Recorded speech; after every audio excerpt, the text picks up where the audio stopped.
লোকসভা ভোটের প্রার্থী ঘোষণা থেকে প্রচার বিভিন্ন সময় বাঁকুড়ায় বিজেপির গোষ্ঠী কোন্দল সামনে এসেছে। লোকসভা নির্বাচনে বাঁকুড়া কেন্দ্র থেকে বিজেপির মনোভাবাপন্ন নির্দল প্রার্থী জীবন চক্রবর্তী থেকে শুরু করে জোর চর্চায় ছিলেন।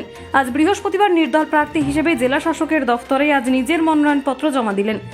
জেলার সুভাষ বিরোধী হিসেবেই তিনি পরিচিত। তার নমিনেশন ঘিরে শুরু হয়েছিল জোর চর্চা।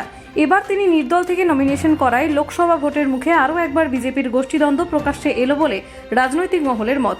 যদিও এই বিষয়ে নির্দল প্রার্থী জীবন চক্রবর্তীর দাবি, তিনি বিজেপি মানসিকতার নির্দল প্রার্থী। সংবাদ মাধ্যমের কাছে তিনি দাবি করেন, পুরনো দিনের বিজেপি কার্যকর্তাদের এক প্রকার বাদ দিয়ে তিনি নিজের ইচ্ছে মতো সংগঠন চালাচ্ছেন। আমি জিতলে বিজেপিকেই সমর্থন করব। আমি তা প্রমাণ করে দেব। সুভাষ সরকারের কোনো জনপ্রিয়তা বাঁকুড়ায় নেই। আমি বিজেপি মানসিকতার নির্দল প্রার্থী। কেন? বাঁকুড়া লোকসভায় যাকে প্রার্থী করা হয়েছে, বাঁকুড়া লোকসভার বিজেপির কার্যকর্তারা এবং সাধারণ মানুষ মনে করেন যে ইনি বিজেপির নীতিকে লঙ্ঘন করেছেন।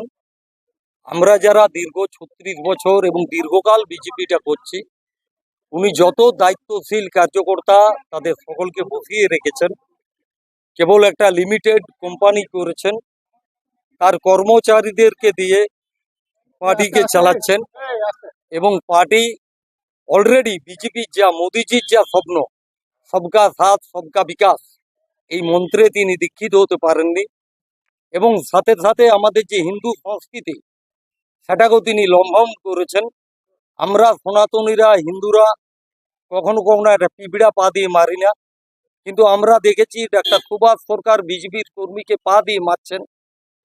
তিনি যে কোনো লোক প্রশ্ন করলে তাকে টুপি ধরতে চাইছেন। এটা হিন্দু সংস্কৃতি হতে পারে না, এটা বিজেপির আদর্শ হতে পারে না।